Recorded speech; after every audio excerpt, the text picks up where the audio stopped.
Assalamualaikum warahmatullahi ta'ala wabarakatuh. Bismillah wassalatu wassalamu ala rasulillah wa ala alihi wa sahbihi wa man walah. Allahumma la sahla illa ma ja'altahu sahla wa anta taj'alul hazna idha syi'ta sahla.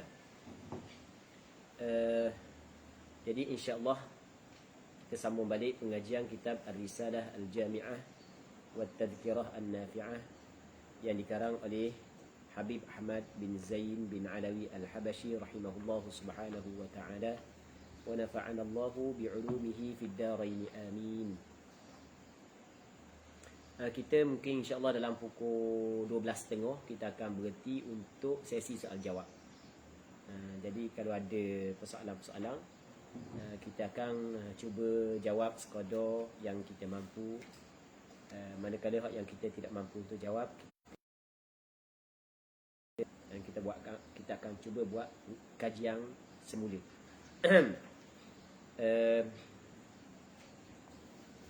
Jadi insyaAllah dalam pukul 12.30 kita akan berhenti untuk sesi soal jawab. Katanya syarat sah tawaf. Syarat sah tawaf yang pertamanya menutup aurat. Mesti kena menutup aurat. Dia aurat ketika tawaf sama sembahyang adalah seluruh anggotanya kuat kecuali muka dan dua tangan sehingga pergelangan.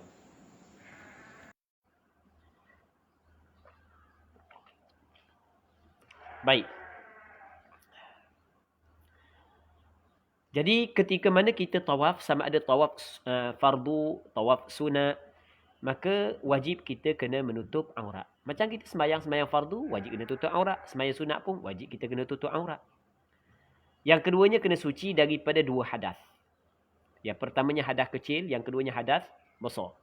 Hadas kecil adalah setiap perkara yang mewajibkan wudu. Keluar sesuatu daripada kubul dan dubur. Sama ada benda yang biasa keluar ataupun benda yang jarang keluar sehingga keluar angin sekalipun ia membatalkan wudu. Bersentuh laki-laki dan perempuan tanpa berlapik dan tidak ada hubungan mahram ia membatalkan wudu. Mazhab Imam Syafi'i, orang lelaki dan orang puan bersentuh, isteri dan suami bersentuh, ia membatalkan wudu. Tapi bagi kita berada di Mekah tidak menjadi masalah, kita bertaklid kepada mazhab yang lain. Sebagai contoh, kita bertaklid kepada mazhab Hambali ataupun Maliki yang mengatakan tidak batal wudu apabila bersentuh dengan perempuan, melainkan apabila ada syahwah. Ketika tak ada syahwah, tak batal wudu. Tak ada masalah, kita bertaklid kepada pandangan tersebut. Sebab pandangan itu adalah pandangan daripada ulama-ulama mu'tabar. Dan kena suci daripada hadas besar. Kalau dia bersetubuh, bersetubuh tak boleh. Dia bermimpi, keluar mani. Orang puang lepas daripada suci daripada haid, lepas tu dia nak melakukan tawaf, maka tidak boleh melainkan setelah daripada melakukan mandi wajib. Juga suci daripada najis. Najis yang tidak dimaafkan. Najis yang dimaafkan tidak menjadi masalah. Suci daripada najis pada badan kita, pada pakaian kita dan pada tempat tawaf. Jadi masa kalau kita tawaf tiba-tiba ada tai orang, nasallallahu alaihi wasallam. Jadi kadang-kadang ada orang macam-macam di sana, kadang-kadang orang yang terciri dalam tu ada.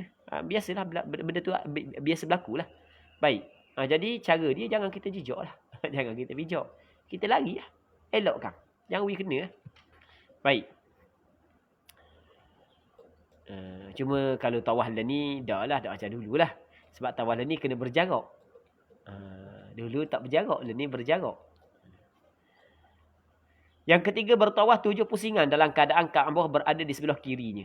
Kaabah berada sebelah kiri. Ni sebelah kiri. Kita sebelah kanan, kita tawaf. Mula daripada Hajar Aswad. Rukun Hajar Aswad. Pada masa yang sama, dia juga mesti berada di luar binaan Kaabah ketika bertawaf. Dia tak bolehlah tawaf nak masuk di antara hijrah. Kan dia macam huruf C. Rasa tak huruf C. Nak masuk kat pintu ni, tubik kat pintu ni. Bahang shortcut. Tak boleh. Sebab tu daripada Kaabah. Mesti kena tawaf di luar Kaabah. Lepas tu dia jangan, masa tawaf tu jangan rapat Kaabah. Jangan rapat Kaabah. Sebab dia Kaabah tu, dia kawasan Syazarwan yang dipanggil. Ataupun dia panggil dia panggil, kita panggil benda kaki 5 Kaabah ke? Dia panggil kaki 5 ke? Ke panggil benda? Hak tu sebenarnya daripada Kaabah. Di Kaabah maksudnya di ni Kaabah ia sepatutnya luas lagi. Tapi oleh kerana orang Arab jahiliah dulu, dia tidak ada perbelanjaan yang banyak, maka dia buat kecil sikit Kaabah. Dia tidak buat sebagaimana binaan Nabi Ibrahim alaihi salam. Jadi tak boleh rapat Kaabah. Sebab kalau kita rapat Kaabah bermakna kita akan tawaf dalam Kaabah. Kita jelaskan. Tawaf dalam Kaabah. Allahu Rabbi. Jadi kena tawaf di luar Kaabah. Tidak boleh tawaf di dalam Kaabah. Nak main shortcut tak boleh.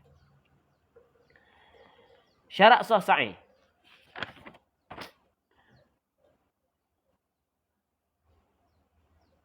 Dia bahawa adalah 7 tawaf tu dalam masjid. Dia ada tulis dalam masjid sini. Dia tak ada tulis kan? Hak yang Arab tu dia tulis gini. Cuba kita tengok hak Arab. Wa an yakuna sab'a tawafatin fil masjid. Mesti 7 tawaf tu dalam masjid. Orang penuh kita tawaf kat luar masjid jauh sikit. Biar tawaf kat luar masjid. Ada boleh. Mesti kena tawaf dalam masjid. Lepas tu wal baitu an yasari. Kaabah berada di sebelah kirinya. Wa huwa kharijun anhu. Dia mesti keluar daripada Kaabah. Syarat sah sa'i dilakukan sebanyak 7 pusingan. Perkataan 7 pusingan ni maksudnya daripada Safa kepada Marwah 1. Daripada Marwah kepada Safa 2. Ada satu cerita tu. Orang lain sudah dah. Dah lama dah. Dia baru sudah. Dia kata letih saya. Letih sungguh saya. Kita ingat jauh tu kita buat persediaan jauh dah. Tapi memang jauh sungguh. Hak jangkaan kita tu banyak ni. Tapi rupanya lebih lagi. Letih sungguh dia kata. Dah orang lain siap awal lagi, siap lewat kan. Lah rupa-rupanya dia buat gini 7. Daripada Safa kepada Marwah, daripada Marwah kepada Safa 1. Jadi orang lain jadi bermakna dia buat apa semua sekali? 14 dia buat. Faham? Dia buat 14. Jadi dia start Safa, berhenti pun di Safa. Dia buat 14. 1. Okey, bagi 1. Pergi, balik 2. Memang letih sungguh lah. Memang jauh sungguh lah.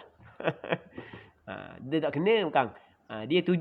7 ni adalah daripada Safa kepada Marwah kira se. Marwah kepada daripada Marwah kepada Safa kira se. Daripada Safa kepada Marwah kira se. Dia main gitu lah. Safa Marwah, Safa Marwah. Bermula pada Safa sudah kepada Marwah. Tu jadi 7. Baik. Dia main bilangan-bilangan ni tawaf pun 7, sa'i 7, dia kadang-kadang tak ingat. Dia kadang-kadang tak ingat. Jangan main kadang-kadang tak ingat. 6 ke 7, 6 ke 7. 6 ke 7. 5 ke 6. Dia kalau main short lagu tu, maka kita kena ambil hak yang yakin. Hak yang yakin adalah yang sedikit. Jadi 5 ke 6, 5 ke 6 kira berapa? 5. 6 ke 7, 6 ke 7 kira 6. 7 ke 8, 7 ke 8. Berapa buat 8 lah. Tak payah buat 8 dah. Allah Rabbi. Dilakukan sebanyak 7 pusingan. Yang kedua dilakukan selepas selesai ibadat tawaf. Betul? Dilakukan selepas selesai ibadat tawaf. Di sa'i mesti kena buat tawaf dulu baru sa'i. Tawaf dulu baru sa'i. Jangan bahang sa'i dulu baru tawaf. Dan bagi orang yang nak mengerjakan haji, dia kan sa'i, dia ada sa'i rukun haji. Sa'i rukun haji ni, sa'i rukun haji ni, dia panggil as-sa'yu. As-sa'yu kita kata sa'i lah. Sa'i rukun haji ni kita panggil sa'i. As-sa'yu yang menjadi rukun haji ni, dia mesti kena lepas daripada tawaf. Sama ada kita buat selepas daripada tawaf qudum ataupun kita buat selepas daripada tawaf ifadah. Sebagai contoh tawaf qudum. Katakanlah dia nak buat haji ifrad ataupun dia buat haji qiran. Jadi dia buat haji qiran, dia buat satu je lah, buat haji lah. Umrah masuk dalam tu lalu dah. Kalau buat haji ifrad, haji tunggal je. Okey, dia katakanlah dia ambil visa bisnes. Bisnes kelah. Dia ada visa bisnes dia panggil. Visa bisnes ke visa menda, anda lupa dah visa. Allah Rabbi dah ingat dah visa menda. Dia ada istilah visa dia, anda lupa dah. Katakanlah visa bisnes lah. Biasa visa bisnes ni, dia bukan nak pergi haji. Kita visa nipu lah. Visa nipu. Visa tu betul. Tapi tujuan untuk bisnes. Tapi pergi buat haji. Gitu. Okey, katakanlah dia dalam 5 hari lagi. Nak wukuf, baru dia tolak. Dia lewat sikit visa bisnes ni. Visa bisnes. Adalah biasa orang yang biasa tak share haji, mutawif haji, tahulah.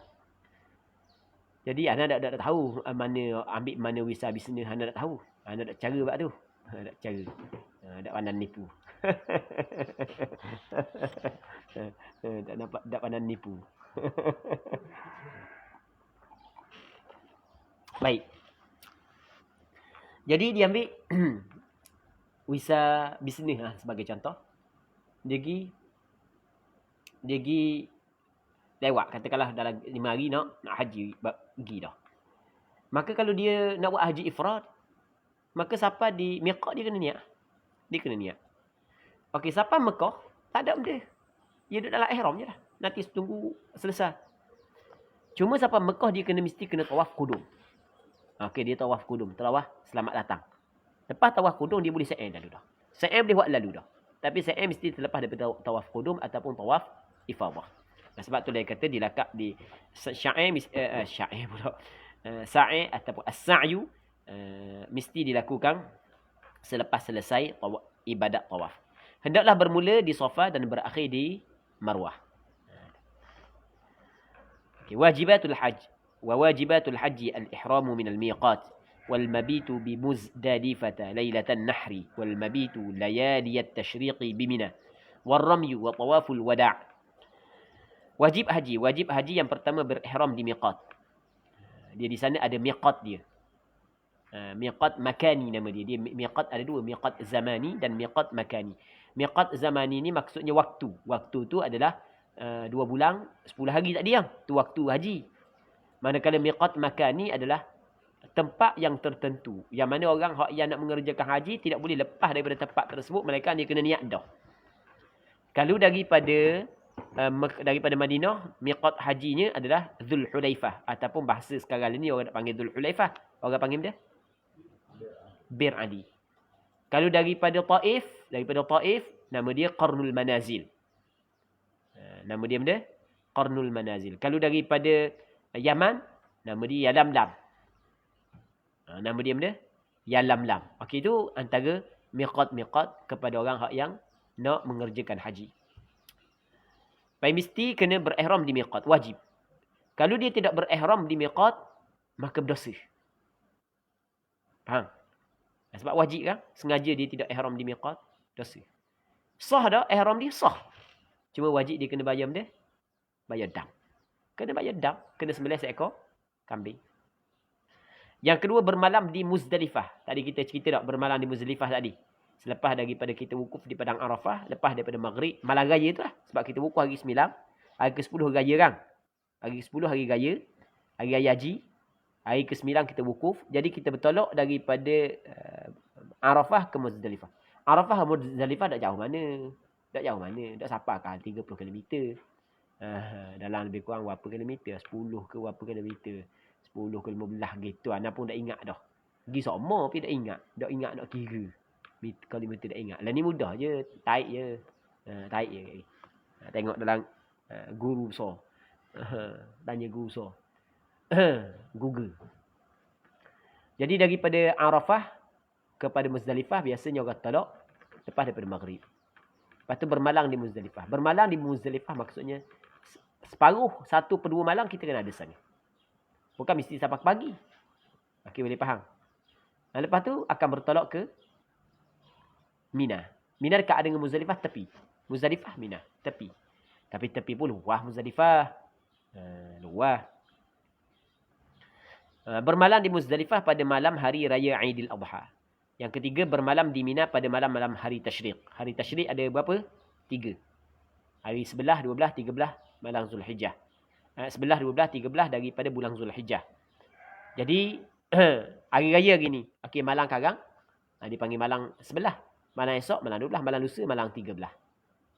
Jadi 3 malam tu dia kena bermalam di Mina. Melainkan kalau orang yang melakukan nafar awal. Dia ada nafar awal, ada nafar thani. Kalau dia melakukan nafar awal, maka 2 malam dia berada di Mina. Tapi dia kena keluar awal daripada Mina. Lepas daripada melontar hari yang kedua. Kan hari 11, hari 12. Lepas melontar dia kena keluar lalu. Jangan masuk garik baru nak keluar. Tak boleh dah. Jelas tak? Katanya lagi. Yang keempat, melontar. Dia melontar dia sebanyak 70 uti batu. Hak lalu lah. Tadi kita cerita dah pasal ni batu. 70. 7 uti, 7 biji, 7 uti pula tak ingat. Bahasa Terengganu. 7 biji hari raya. Hari raya 7 biji. Melontar pada Jamratul Aqabah. 7, 1, 2, 3, 4, 5, 6, 7. Dah nak kenal kan Jamratul Aqabah yang ada tulis sana. Orang bawa kita kabar belaka lah. Pun tanya orang lah mana. Aqabah. Fin Aqabah. Fin Jamratul Aqabah. Tanya gitu je. Orang Mekah dipanggil Fin. Win ke Fin ke. Ataupun Fusaha Ain. Baik. Ainal Jamratul Aqabah. Baik. Okey melontar 7. 1, 2, 3, 4, 5, 6, 7. Besar. Itu hari raya. Hari 11, 12, 13. 7. Sebelah kena melontar 7 Jamratul Ula, 7 Jamratul Wusta, 7 Jamratul Aqabah. Dia ada 3 jamrah. Hari raya saja. Hari lain 3. Jadi 3, 7 kali 3, 21.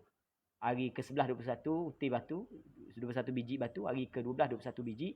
Hari ke-13 pun 21 biji. Jadi 21. Jadi 63. Lepas tu hari raya 7, jadi 70 lah. Faham tak Giang? Buat waktu lebih pun tak apa. Jelas tak? Faham tak Mi? Muslimin muslimat yang dirahmati oleh Allah Subhanahu wa taala.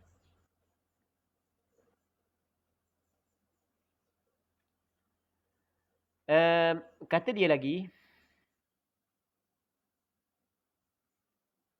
Mana saat ni?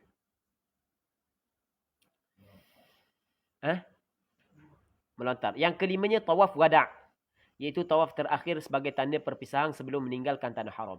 Dia tawaf wada' adalah diwajibkan kepada mereka yang nak keluar daripada tanah haram kepada tempat yang daripada tanah haram kepada tempat tersebut cukup 2 marhalah. Sebab itulah bagi orang yang pergi melawat ke Taif, mengikut mazhab Imam Syafi'i wajib dia melakukan tawaf wada'. Kalau pergi melawat ke Taif wajib kena buat tawaf wada' walaupun nak balik semula. Jadi 2 kali kena buat tawaf.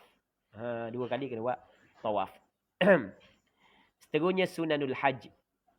Wa amma sunanu fa kullu ma siwal arkani wal jibati. Fa kullu ma siwal arkani wal wajibat. Faman taraka ruknan lam yasihha hajjuh. ولا يحل من إحرامه حتى يأتي به ولا يجبره دم ولا غيره وثلاثة من الأركان لا تفوته ما دام حيا وهي الطواف والسعي والحلق ومن ترك شيئا من الواجبات صح حجه ولازمه دم وعليه إثم إن لم يعذر ومن ترك شيئا من السنن فلا شيء عليه ولكن تفوته الفضيلة. Dalam ni ada jawapan kepada persoalan yang ditanya di antara apakah perbezaan di antara rukun dengan wajib haji. Ni ada dia jawab sini.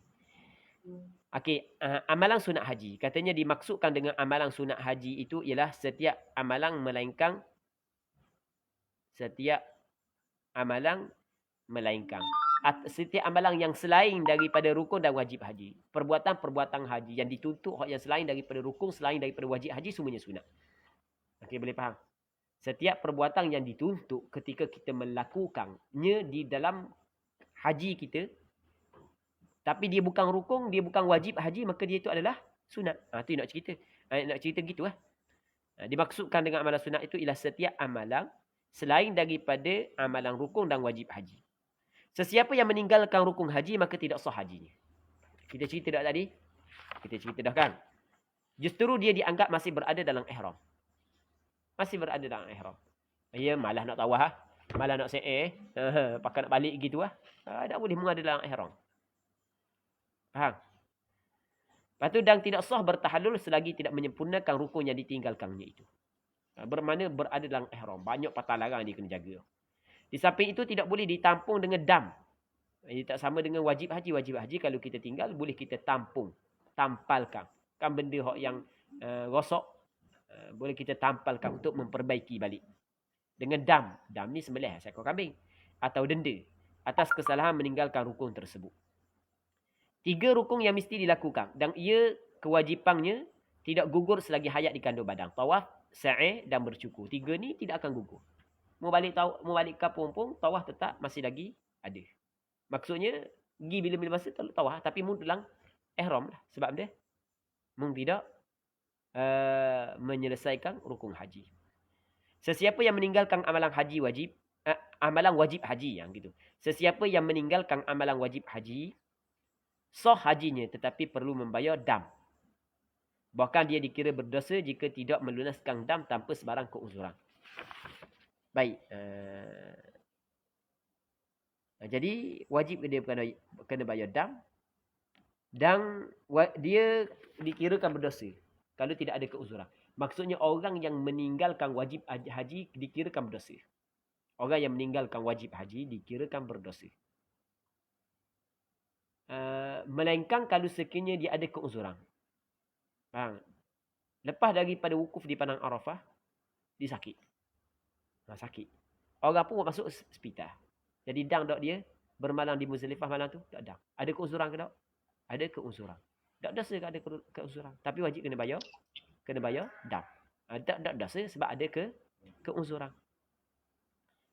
Seterusnya kata dia,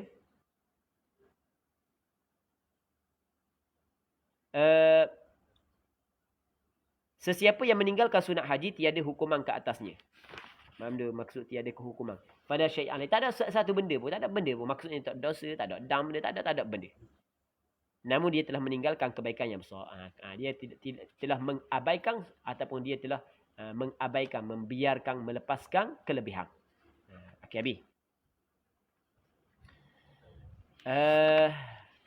Last kali daripada bab haji, muharramatul ihram. Wa yahrumu satru ra'si ar-rajuli wa wajhi al-mar'ati al-muhrimaini aw ba'dihima wa izalatu adh-dhufri wash-sha'ri wa dahnu sha'ri ar-ra'si wal-lihyati wa tatyibu jami' al-badan wa yahrumu 'aqdu an-nikah wal-jima'u wa muqaddimatuhu wa itlafu kulli hayawanin barriyyin wahshiyyin ma'kulin wal mar'atu kar-rajuli fil muharramat. Perkara-perkara yang dilarang ketika ihram. Menutup kepala bagi lelaki walaupun hanya sebahagian. Jadi orang lelaki kena tidak boleh tutup kepala. Pakai piyah tak boleh, pakai serban tak boleh, nak pekuk kepala kain tak boleh. Orang lelaki. Itu dipanggil antara perkara yang perlu dijaga, pantang larang ketika orang yang sedang berihram. Yang kedua, menutup wajah. Menutup muka bagi wanita. Walaupun hanya sebahagian. Orang puan tak boleh tutup muka. Walaupun sebahagian muka pun tidak boleh. Faham tak lagi? Sebab itulah orang puan tidak boleh pakai mask ketika dia berihram. Melainkan kalau sekiranya terpaksa memakai kerana wabak. Terpaksa memakai kerana wabak. Apabila terpaksa memakai kerana wabak, maka ketika itu ada perbincangan adakah wajib dia kena bayar dam ataupun tidak. Adakah wajib dia kena bayar dam ataupun tidak, ada perbincangan di situ. Okey. Ada setengah kata tidak wajib dia bayar dam, dan ada setengah kata wajib dia kena bayar dam. Baik, sebab di zaman Rasulullah ada orang tu dia rambut dia menyakiti dia kerana ada binatang kutu dalam rambut dia. Maka Rasulullah memberi keizinan kepada dia untuk cukurkan rambut dia, cuma dia kena bayar dam. Tak silap ingat begitu. Apa yang disebut dalam hadis. Tapi anda lupa lebih tepat perkataan hadis tersebut. Wallahu a'lam. Yang ketiganya menghilang kuku dan rambut. Menghilang kuku dan rambut. Jadi tak boleh lah. Sama ada sengaja ataupun terlupa. Cuma kalau sengaja, berdosa. Kalau terlupa, tak berdosa. Faham? Dia terlupa. Kerak kuku. Comel, kerak kuku, panjang kuku, kerak. Allah dah ingat sekarang. Cuma wajib tak dia bayar dam? Mazhab Imam Syafi'i, wajib dia bayar dam walaupun buat secara terlupa. Kerana dia panggil min babil itlaf. Kerana dia menghilangkan anggota dia. Kalau min babil tarafuh, tak ada masalah. Tarafuh ni maksudnya mengambil tarafuh, cakap kita benda tarafuh. Dia tarafuh ni mengambil kemewahan, mengambil kesenangan. Hak tu tak ada masalah. Kalau terlupa, tak wajib bayar dam. Meletakkan minyak pada rambut dan janggut. Lain daripada rambut dengan janggut, tak ada masalah. Kalau letak minyak di lengan, tak ada masalah. Letak minyak di lengan, di kaki. Hak tak boleh di janggut dengan rambut. Orang puan tak ada. Orang puan lah rambut je lah. Sebab janggut tak ada orang puan.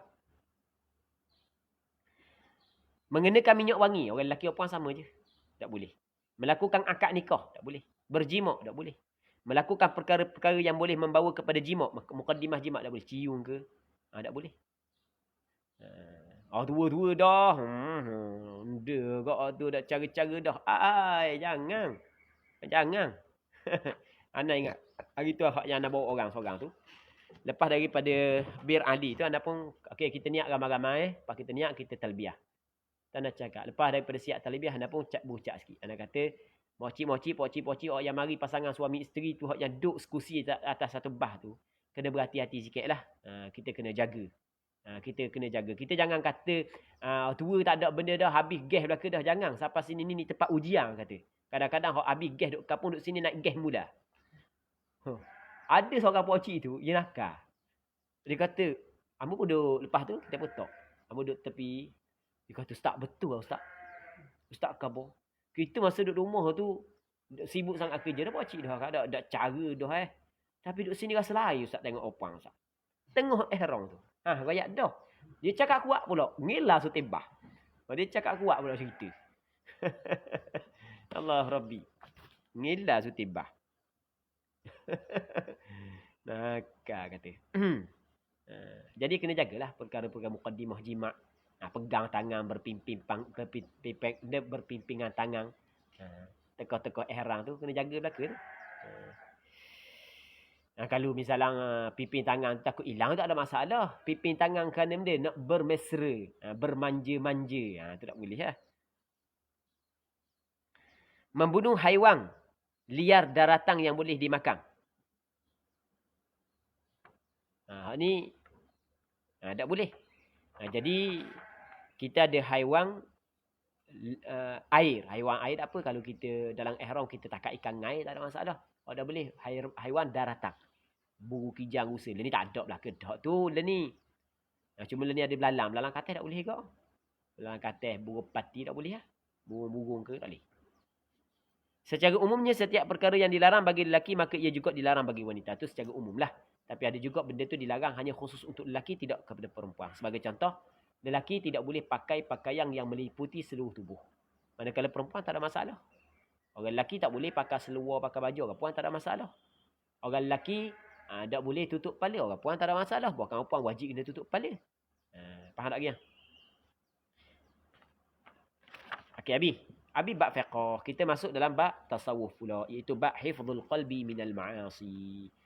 Menjaga hati daripada maksiat-maksiat. InsyaAllah kita akan sambung pada esok. Jadi untuk hari ini, start daripada pukul 12.30 tadi kita kabadahkan hingga pukul 1. Kita akan cuba jawab persoalan-persoalan yang akan diajukan oleh peserta daurah kita, insya-Allah. Allah Subhanahu wa taala a'la wa a'lam.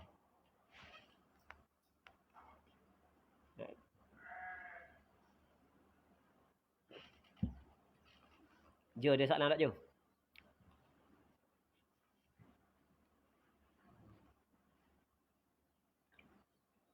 Kita ada soalan tak Okey Ustaz, ada soalan.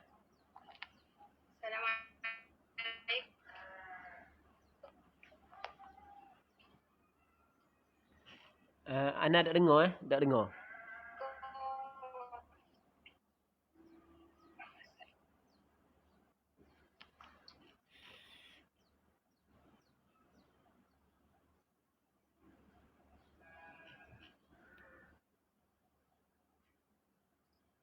Okey, tak apa Ustaz, saya ambil dulu.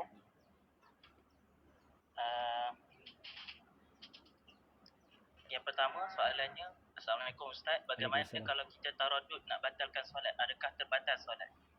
Baik. Ketika seorang tu sembahyang, tiba-tiba dalam hati dia, aku nak berhenti ke tak ni? Nak berhenti ke tak? Okey, kita buat contoh gini lah biasa.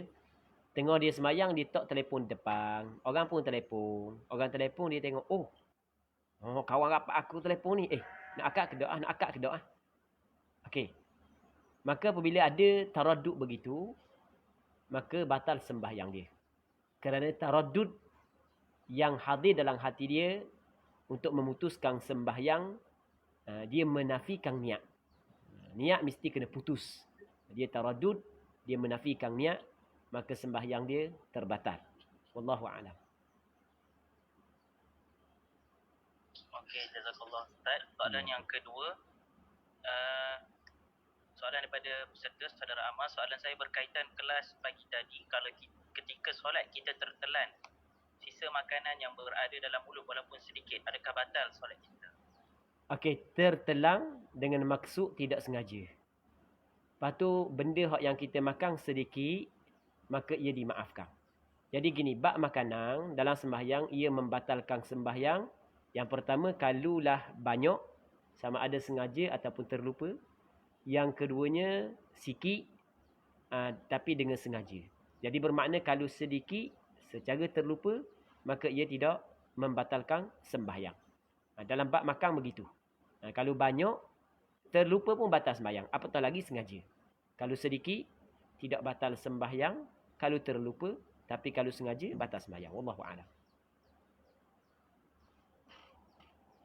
Okey, baik Ustaz. Soalan yang ketiga berkait dengan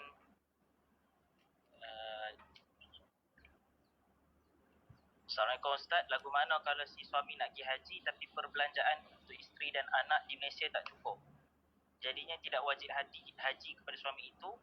Tapi macam mana pula kalau ada ahli keluarga yang lain sanggup tanggung perbelanjaan isteri dan anak sepanjang si suami pergi haji? Mohon pencerahan.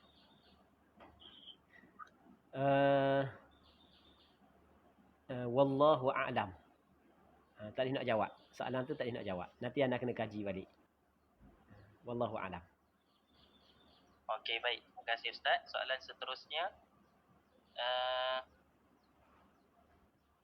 Adakah boleh niat puasa ganti sebelum Zuhur atau perlu niat sebelum Fajar? Ini berkait dengan solat puasa sunat ataupun puasa. Baik. Jadi masalah puasa ganti. Dia puasa ganti ni adalah puasa qada daripada hak yang wajib. Dia ada ganti hak yang wajib, ada ganti yang sunat. Kalau ganti yang wajib, mesti kena niat pada malam hari. Kalau sebab puasa wajib, mesti kena niat pada malam hari. Kalau puasa ganti untuk puasa sunat, maka tidak menjadi masalah niat pada siang hari. Dia gini, dia puasa ganti, ada ganti daripada yang wajib. Contoh ganti Ramadan, ada ganti hak yang sunat. Dia ganti sunat gini, ganti sunat. Orang ni dia puasa sunat, tiba-tiba dia membatalkan puasa. Dia sunat, dia qada balik puasa hak yang dia tinggalkan hak sunat saat ni. Dia apabila kita berpuasa sunat, dia boleh kita meneruskan puasa dan boleh kita tidak meneruskan puasa. Tapi apabila kita membatalkan puasa sunat, disunatkan kita qada semula untuk meraihkan pandangan yang mengatakan wajib kena qada balik. Bagi orang yang meninggalkan puasa, orang yang membatalkan puasa sunat. Jadi kalau puasa ganti itu adalah puasa ganti wajib, maka mesti kena niat pada malam hari. Kerana setiap puasa wajib mesti kena niat pada malam hari. Wallahu a'lam.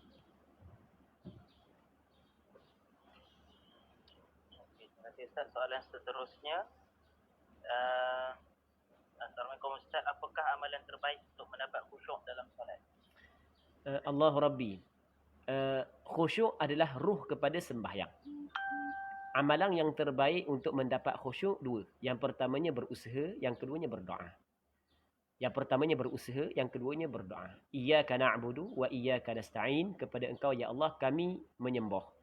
Kepada Engkau sahaja ya Allah kami menyembah. Itu adalah usaha kita. Wa iyyaka nasta'in, dan kepada Engkau ya Allah kami meminta pertolongan. Okey, berusaha bermula daripada kita sebelum daripada sembahyang, kita kena buang segala benda yang akan mengganggu kita dalam sembahyang. Sebab itulah Nabi SAW menyebut kalau sekiranya berhimpun di antara sembahyang isyak dengan makanan petang, maka dahulukan makanan petang.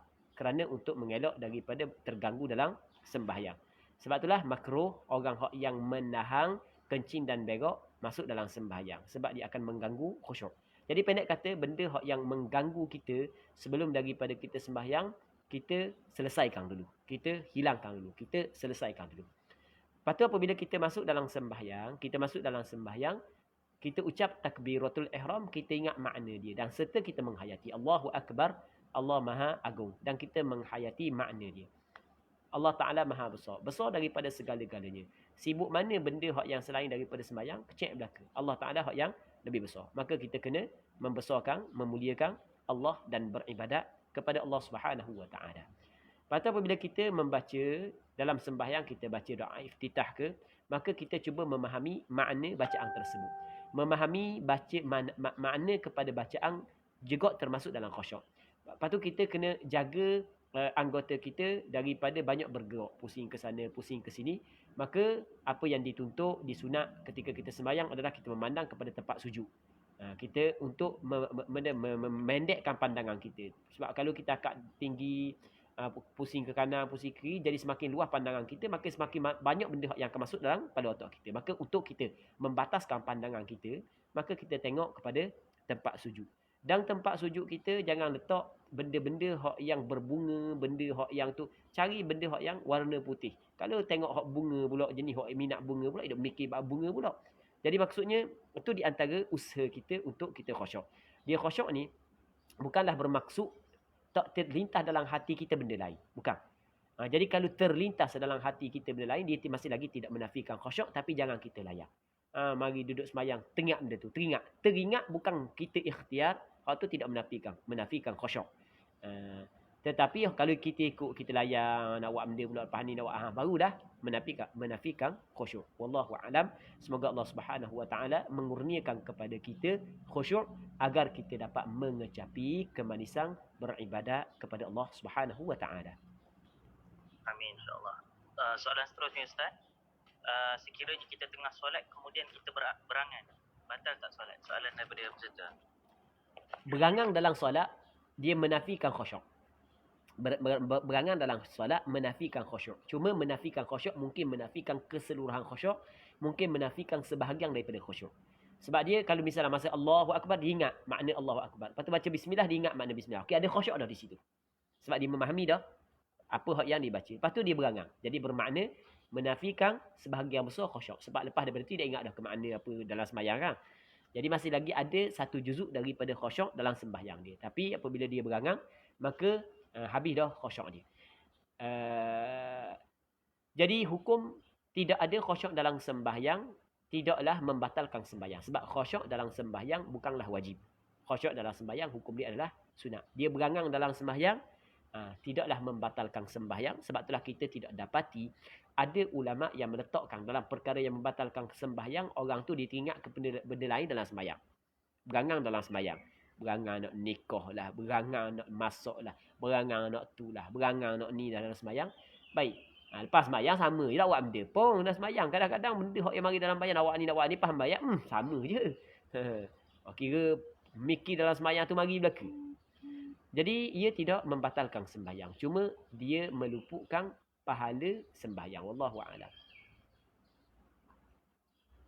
Okey, terima kasih Ustaz. Soalan seterusnya, sekiranya seorang itu solat dan mendukung anaknya, adakah dia dikira menanggung najis? Sama ada anaknya dalam keadaan pampers mempunyai najis ataupun tidak. Okey. Kalau mengikut mazhab Imam Syafi'i, okey, yang pertama sekali, solat dalam menanggung, dalam dukung anak, hukum dia adalah dibolehkan. Kerana Rasulullah sallallahu alaihi wasallam pernah ketika sembahyang, Rasulullah mendukung, nama dia Umamah. Anak cucu Nabi sallallahu alaihi wasallam, anak kepada Zainab. Rasulullah pernah mendukung cucu Nabi sallallahu alaihi wasallam. Begitu juga tengah Rasulullah sembahyang, tiba-tiba Hasan naik atas kepala Rasulullah. Sampai ke sahabat kata, wah, lama sujud. Rasulullah lama sujud. Lama sangat Rasulullah sujud. Ingat benda berlaku tak tahu dah sahabat ni. Rupa-rupanya Rasulullah membiarkan Hasan puas dia main atas kepala Rasulullah. Kalau orang kita anak main atas kepala, marah lalu dah. Ni Rasulullah. Baik. Jadi dukung anak dalam sembahyang, hukum dia adalah dibolehkan.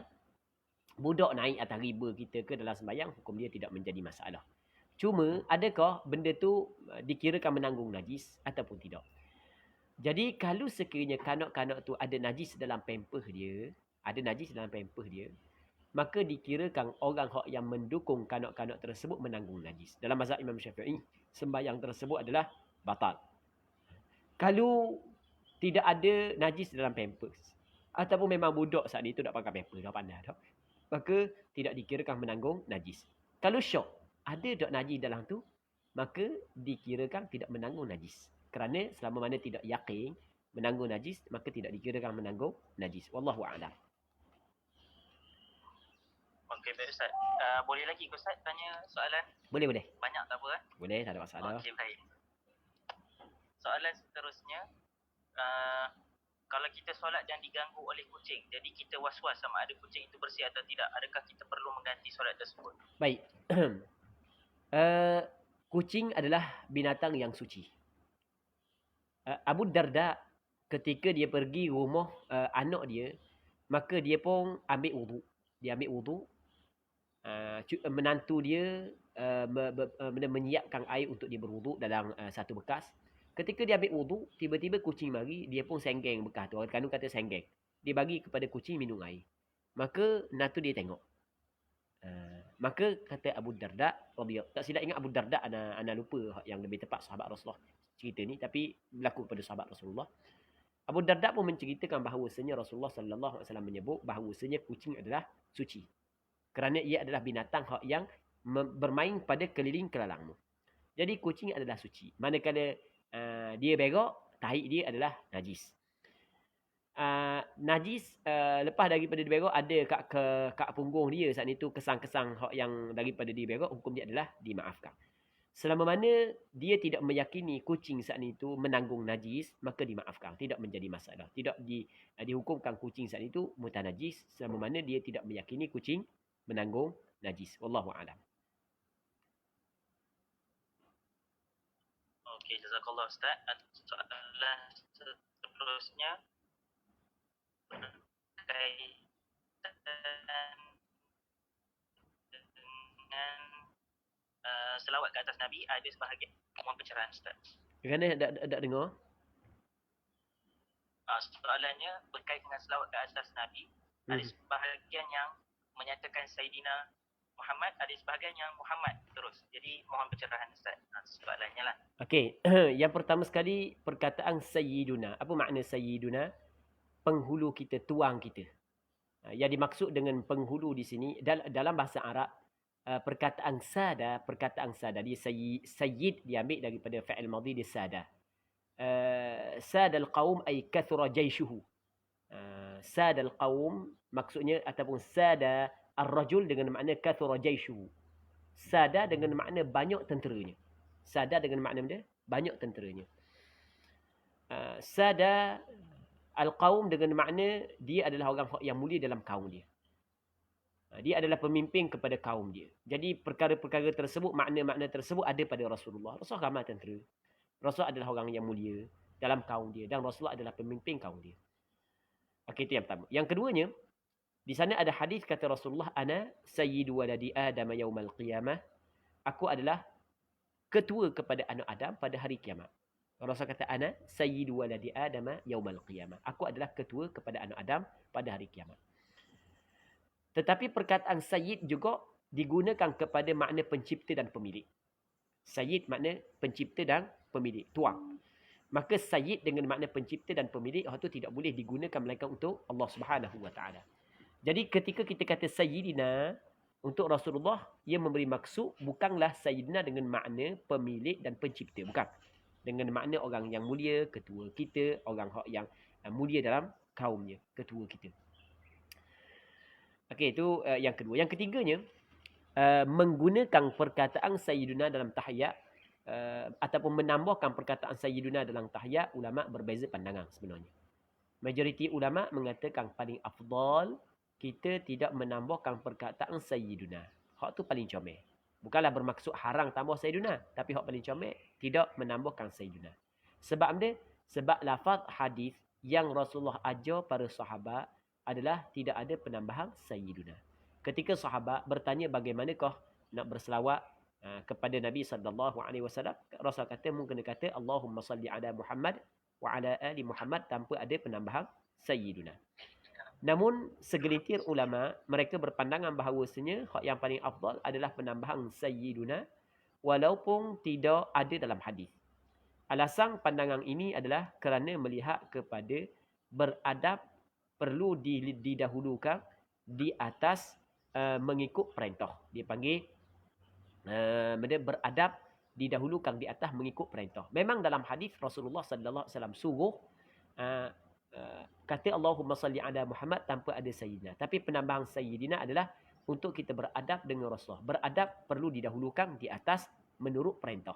Dalilnya adalah ketika Rasulullah sallallahu alaihi wasallam pergi keluar daripada Madinah, Rasul pesan sebab ada bunyi berlaku perbalahan di antara sebahagian sahabat Ansar. Maka Rasulullah keluar daripada Madinah pergi untuk mendamaikan. Maka Rasul pesan kepada Bilal bin Rabah, kalau sekiranya Rasul balik lewat, maka azam, lepas tu qomat, lepas tu suruhlah Abu Bakar menjadi imam. Maka sampai sana Rasul pun selesai mendamaikan. Lepas tu apabila sampai kampung orang tersebut, sahabat Ansar pakai sambut Rasulullah, menyebabkan Rasul lewat balik ke Madinah. Maka apabila Rasul lewat balik ke Madinah, maka Bilal bin Rabah qamat, lepas tu meminta Abu Bakar menjadi imam atas pesanan Rasulullah. Ketika Abu Bakar menjadi imam, Rasulullah sallallahu alaihi wasallam sampai. Ketika Abu Bakar menjadi imam, Rasulullah sallallahu alaihi wasallam sampai ke Madinah. Lepas tu Rasul masuk ke dalam masjid, Rasul pun celah-celah duduk di belakang Abu Bakar, duduk dalam saf yang pertama. Maka apabila Rasul duduk dalam saf yang pertama, maka para sahabat tepuk untuk memberi isyarat kepada Abu Bakar bahawa Rasul telah sampai. Kerana tidak pernah berlaku kalau Rasul hadir, Rasul tidak menjadi makmum. Rasul menjadi imam. Itu hak yang asal. Maka apabila Abu Bakar bunyi orang tepuk tu, Abu Bakar pun toleh sikit ke belakang, tengok Rasul hadir. Masa Abu Bakar toleh ke belakang, tengok Rasulullah hadir, Rasulullah memberi isyarat kepada Abu Bakar supaya Abu Bakar berada di tempatnya. Tidak perlu undur. Tapi tetap Abu Bakar undur. Baik. Maka lepas daripada semayang, Rasulullah tanya Abu Bakar, "Apa aku suruh mung duduk situ tapi mung tetap undur?" Sebab Rasulullah apabila Abu Bakar undur, Rasulullah naik jadi imam. Maka kata Abu Bakar, maksud perkataan Abu Bakar adalah tidak layak kepada anak Abi Quhafah menjadi imam kepada Rasulullah sallallahu alaihi wasallam. Jadi daripada peristiwa ini kita dapat fahami bahawasanya Abu Bakar mendahului